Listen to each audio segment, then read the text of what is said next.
Hello everyone, welcome to back my channel. I hope everyone is having a wonderful day. Before starting the video, please go ahead and hit the subscribe button and give this video a thumbs up. Next week, as the inquiry into Lauren Bolton's disappearance takes a new turn, Daniel Osbourne of Coronation Street will come under more scrutiny.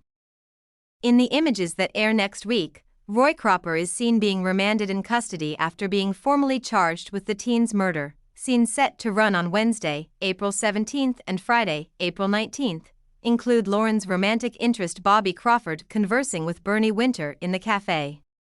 While brooding over Roy's situation, Crawford receives some food for thought. Bobby pales when he unexpectedly gets a call asking to come to the police station so he can be questioned in more detail.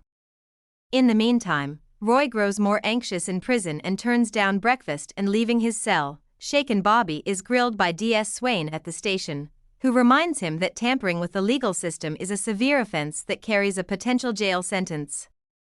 Bobby tells his Aunt Carla Barlow when he gets back home that he told D.S. Swain that the person who broke into Lauren's apartment was wearing a dark coat with a fur-trimmed hood and a balaclava when he was under duress.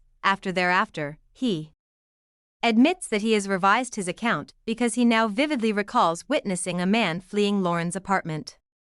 Bobby's narrative is listened to considerable curiosity by Cassie, Evelyn Plummer, and Nina Lucas. Evelyn and Nina are then informed by Cassie that shortly after Lauren vanished, she noticed a coat at the charity shop that matched Bobby's description of the intruder's attire. When Evelyn and Cassie return from their inspection at the charity shop, they inform Nina that although the coat is no longer there, some other clothing, including a jumper with a name tag, was brought in with it. Later, after learning of a fresh development in Lauren's case, D.S. Swain calls Daniel at the Builder's Yard apartment and asks him to accompany her to the station. Was Daniel unintentionally implicated by Bobby? In an attempt to get Daniel to forget about Lauren and go for a walk, Daniel's girlfriend Bethany Platt makes every effort. Max Turner is approached outside the cafe by Daniel, who scolds him for wasting their time and reporting him to the police. But after Daniel and Bethany leave, Max admits to Abby Webster that he doesn't know what Daniel is talking about.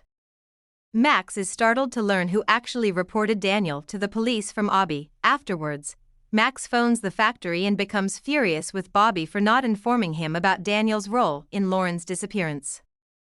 Daniel gets an idea after Bethany reads an online post suggesting Lauren was employed as an escort prior to her disappearance. Later, Bethany runs across Max in the cafe and tells him to stop talking to Daniel, calling him a nice, gentle man who has been falsely accused. But just as Daniel is leaving to meet with his ex-girlfriend Nikki Wheatley, Max decides to follow him. In the hopes of learning more about Lauren from the women Nikki assists, Daniel meets up with Nikki, a community outreach worker now, and her friend Deanna at the station. Excitedly, Max observes and records a few pictures of the gathering with his phone.